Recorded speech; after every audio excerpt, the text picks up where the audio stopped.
RTI Live News. Ask for right. నమస్తే RTI Live News కు స్వాగతం. పలాస నియోజకవర్గం మందస మండలం హరిపురం తెలుగుదేశం పార్టీ కార్యాలయంలో పత్రికా సమావేశం నిర్వహించడం జరిగింది. ఈ సమావేశంలో మండల అధ్యక్షులు భావన దుర్యోధనతో పాటు మండల నాయకులు పాల్గొన్నారు. ఈ సందర్భంగా దుర్యోధన మాట్లాడుతూ మంత్రి అప్పలరాజు పదే గౌతు కుటుంబం గత 60 ఏళ్లుగా ఈ ప్రాంతంలో అభివృద్ధి చేయలేదని అవాస్తవాలు చెబుతూ మభ్యపెడుతున్నారని అన్నారు. గౌతు కుటుంబం మీలాగా దోపిడీ దౌర్జన్యాలకు పాల్పడలేదని ఈ ప్రాంతంలో నీతి నిజాయితీగా పరిపాలన అందించారని తెలిపారు. గౌతు కుటుంబం ఈ ప్రాంతంలో మౌలిక వసతులతో పాటు సాగునీటి ప్రాజెక్టులు కళింగ్ దళ్, డబార్ సింగ్, దామోదర్ సాగర్, వరహాలు గెడ్డ వంటి సాగునీటి ప్రాజెక్టులు నిర్మించి ఈ ప్రాంత రైతాంగాన్ని ఆదుకున్న ఘనత శివాజీకే దక్కింది. ఈనాటి పత్రికా సమావేశానికి హాజరైన మందస తెలుగుదేశం పార్టీ నాయకులకు అలాగే పాత్రికేయ మిత్రులకు నా హృదయపూర్వక నమస్కారాలు తెలియజేసుకుంటూ, నిన్న మా పలాస మాజీ మంత్రివర్యులు శ్రీ అప్పలరాజు గారు పదే ఈ పలాస నియోజకవర్గంలో కానీ గత సోమపేట నియోజకవర్గంలో కానీ ఈ గౌతు కుటుంబం అభివృద్ధి ఏం చేసిందో అడుగుతున్నారు. ఈ రోజు మీరు వెళ్తున్న రోడ్లు కానీ లేదంటే మీరు ఏ గ్రామానికి వెళ్ళినా ఆ గ్రామంలో సీసీ రోడ్లు కానీ లేదంటే స్కూల్ భవనాలు కానీ కమ్యూనిటీ హాల్ కానీ ఇలా అన్ని చేసింది మౌలిక వసతులు కల్పించింది తెలుగుదేశం పార్టీ గౌతు కుటుంబమే. అది ముందు మీరు గుర్తించాలి మంత్రి గారు. మీరు పదే అవాస్తవాలు చెప్తే అవి నిజమైపోదు. దాని ముందు మీరు గ్రహించాలా. ముందు మీరు ఈ 5 సంవత్సరాల్లో ఇక్కడ అభివృద్ధి ఏం చేయగలిగారో దానిపై మీరు ఒక శ్రాపత్రం విడుదల చేయాలని మేము కోరుకుంటున్నాము. పదేసారి కిడ్నీ ఆసుపత్రి కట్టించారు, కిడ్నీ రీసెర్చ్ సెంటర్ కట్టించారు అని అంటారు. అసలు కిడ్నీ రీసెర్చ్ సెంటర్ డయాలసిస్ కేంద్రం. ముందు దానిపై మీరు క్లారిటీ ఇవ్వండి. కిడ్నీ రీసెర్చ్ సెంటర్ అంటే రీసెర్చ్ జరగాలి. ఈ రోజు ఇప్పటికీ కూడా మా మండలం మందస మండలంలో అయితేనేమి పలాస కాన్స్టిట్యూన్సీలో అయితేనే ఇప్పటికీ కూడా వేలాది మంది చేరిపోతున్నారు. దానిపై ముందు మీరు పరిశోధన చేయండి. అసలు మీరు డాక్టర్ కదా, అసలు ఈ డిగ్రీగా దేనికి వస్తుంది, దాని మూలాలు ఏంటి కనుక్కోవడానికి ముందు ప్రయత్నం చేయండి. అటువంటి ప్రయత్నం చేసుకోకుండా పలాసలో గత ప్రభుత్వ హయాంలోనే ఏదైతే డయాలసిస్ కేంద్రాలు పెట్టారో అదే యూనిట్లు ఇక్కడ మీరు తరలించేసి ఇక్కడ డయాలసిస్ కేంద్రంలో మార్చేస్తారు. కానీ మీరు దాన్ని కిడ్నీ పరిశోధన కేంద్రం కింద వాడటం లేదు. ఈ రోజు అక్కడ నెఫ్రాలజిస్ట్ కూడా లేడు.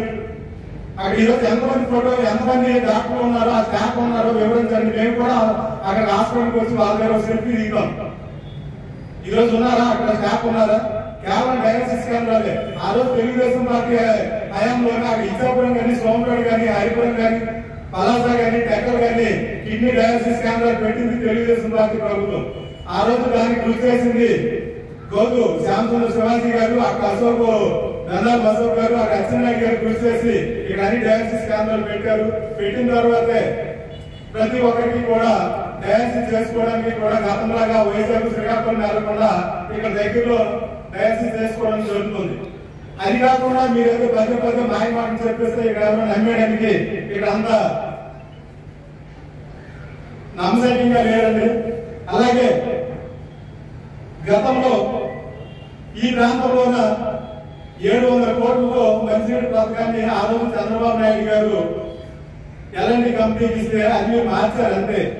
అది మెగా కంపెనీకి ఇచ్చారు. ఈ రోజుకి కూడా తమిళనాడు అవుతున్నా కానీ ఏ ఇంటికి కూడా మంచినీరు రాలేదు. ఆయన రోజు బటన్లోకి వెళ్ళారు. కానీ ఏ గ్రామానికి నీరు వస్తుందో మీరు చెప్పండి. అది మీరు చెప్పగలరా? ఈ రోజు కూడా కనీసం ఆ లీకులు కూడా బాగు చేసుకునే పరిస్థితుల్లో ఉన్నారు. ఆ రోజు స్వర్గీయ ఎర్రనాయుడు గారు 300 గ్రామాలకు అప్పుడు కేంద్ర మంత్రిగా ఉండి ఒక 300 గ్రామాలకు ఉదాహరణ మంచినీటి పథకం ఇవ్వాలనే ఉద్దేశంలో ఆ రోజు దాన్ని ప్రతిష్టాత్మకంగా తీసుకొని వచ్చి ఆ రోజు చాలా కరువు పరిస్థితులు ఉండేవి ఉదాహరణలో. ఈ రోజు ఉదాహరణ సస్యశ్యామం అయిందంటే కేవలం ఆ ఉదాహరణ మంచినీటి పథకం ద్వారానే. అది తాగునీటికే కాకుండా అక్కడ ఆ గ్రామాల్లోన జీడి, కొబ్బరి, మామిడి మొక్కలు పెంచి ఈ రోజు సస్యశ్యామం అయిందంటే ఆ రోజు ఆ ఉదాహరణ మంచినీటి పథకం వల్ల అది ముందు గుర్తించండి. పదే మీరు ఉదాహరణ పోరుబాటు పెట్టిందంటే ఎవరి వల్ల? మీ వల్ల. ఈ రోజు మీలాంటి అసమర్థులు ఉండడం వల్ల ఈ రోజు పోరుబాట. ఈ రోజు ఇక్కడ యువతకు ఉద్యోగ ఉపాధి అవకాశాలు ఏమైనా ఉన్నాయా? గత 5 ఏళ్లలో మీరు ఏమైనా పరిశ్రమలు తేగాలి కదా ఈ రాష్ట్రానికి? ఉన్న పరిశ్రమలు పక్క రాష్ట్రాలకు వెళ్ళిపోయి కానీ ఈ రాష్ట్రంలో మీరు ఎక్కడ కూడా ఏ పరిశ్రమ ఒక పరిశ్రమ కూడా తెచ్చే దాఖలు లేవు. అటువంటి ముందు చేయండి. ఈ జిల్లాలో ఐటీడీఏ కేంద్రం పూర్తి ఎంత డెవలప్ చేశారండి చంద్రబాబు నాయుడు గారు. ఆ రోజు స్వర్గీయ నందమూరి తారక రామారావు గారు గిరిజనులకు కూడా ఒక ప్రత్యేకంగా ఒక సంస్థ ఉండాలనే ఉద్దేశంతో ఆ రోజు ఐటీడీఏ పెట్టారు. ఈ రోజు అదే ఐటీడీఏ పక్క జిల్లాకి వెళ్ళిపోయింది. మీరేం చేశారండి? అదేనా ఆపగలిగారా? మీరు రాష్ట్ర మంత్రి కదా. అలాగే మందస మండలానికి వచ్చినప్పటికీ ఇక్కడ మినీ ఐటీడీఏ కేంద్రం ఉండేది. ఈ మండలంలో సుమారు 14 పంచాయతీల్లో గిరిజనులు ఉన్నారు. ఏదైనా సమస్య వస్తే అక్కడికి వెళ్ళి చెప్పుకునే పరిస్థితి ఉండేది. సోమవారం రోజు అక్కడ ఐటీడీఏ పిఓ ఉండేవారు, వాళ్ళ కష్టాలు చెప్పుకునే పరిస్థితి ఉండేది. ఈ రోజు ఆ పరిస్థితి ఉందా? గత 5 సంవత్సరాలుగా ఆ పరిస్థితి ఉందా? మీరు అది వెళ్ళిపోయింది. అలాగే 16 మండలాలకు సంబంధించి అక్కడ ఇచ్చాపురం నుండి నర్సంపేట వరకు 16 మండలాలకు సంబంధించి గ్రామీణ మంచినీటి సరఫరా విభాగం సంబంధించిన ఈ కార్యాలయం పలాసలో ఉండేది. ఈ రోజు ఆ కార్యాలయం 4 జిల్లాలు దాటి వెళ్ళిపోయింది. మీ హయాంలోనే పలాసలో మీరు రాష్ట్ర మంత్రిగా ఉన్న టైంలోనే ఈ కార్యాలయం అనకాపల్లి వెళ్ళిపోయిందండి. దాన్ని మీరు ఆపగలిగారా? ముందు దాని మీద మీరు మాట్లాడండి. అసలు మీరు చేసిన అభివృద్ధి ఏంటి? గత టైంలోన ఏవైతే ఈ పలాస నియోజకవర్గంలోన గౌరవ శ్యామసుందర శివాజీ గారు ఏవైతే శంకుస్థాపన చేశారో అదే రోడ్లు ఈ రోజు మీరు పూర్తి చేయగలిగారు. అది కూడా కొన్ని మాత్రమే చేయగలిగారు. మేము వేసిన శంకుస్థాపన శిలాఫలకాలు మాత్రం మీరు తీసేసి కొత్తగా మీరు శిలాఫలకాలు వేసుకోగలిగారు. అంతే తప్ప మీరు చేసిన అభివృద్ధి ఏం లేదండి. అలాగే ఈ కేవలం మందస మండలంలోనే ఆ రోజు కనికలు కానీ దామోదర్ సాగర్ కానీ డబల్ సింగ్ కానీ రిజర్వాయర్ కట్టారు. ఈ రోజు తాగునీరు వస్తుంది. ఈ సంవత్సరం అతి తక్కువ వర్షం అయినప్పటికీ కూడా ఈ రోజు ఈ మండలంలో పంట పండాయంటే కేవలం ఆ 3 ప్రాజెక్టులు ఉండడం వల్లే. కనీసం ఆ 3 ప్రాజెక్టులు కనీసం బాగా చేసుకునే పరిస్థితి లేదు. ఈ రోజు డీసీటీ చేయించారా? ఎక్కడైనా ఏదైనా కనీసం మైండ్ ఇరిగేషన్ కానీ మేజర్ ఇరిగేషన్ కానీ ఏదైనా పని చేయగలిగారా మీరు? ముందు దానిపై మీరు మాట్లాడండి మంత్రి గారు, మాజీ మంత్రి గారు.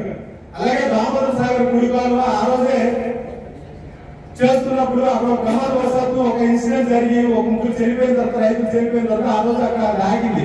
ఏమైనా ఈ 5 సంవత్సరాల్లో మీరు ఆ కుటుంబాలు పూర్తి చేయగలిగారా? ఈ రోజు ఉత్తర ప్రాంతంలో జంతిమండ ఆ రోజు టెండర్ దశ కూడా వచ్చింది. ఎన్నికలు రావడంతో మళ్ళీ ప్రభుత్వం మారినప్పటికీ ఆ జంతిమండ పూర్తి చేయగలిగాము. ఈ రోజు ఈ 5 సంవత్సరాల్లో మీరు ఏమైనా చేయగలిగారా? అలాగే ఆఫ్సర్ ప్రాజెక్టు శివాజీ గారు తెలుగుదేశం పార్టీ అధికారంలో ఉండి తెలుగుదేశం పార్టీ ఎమ్మెల్యేగా ఉండి కూడా వారానికి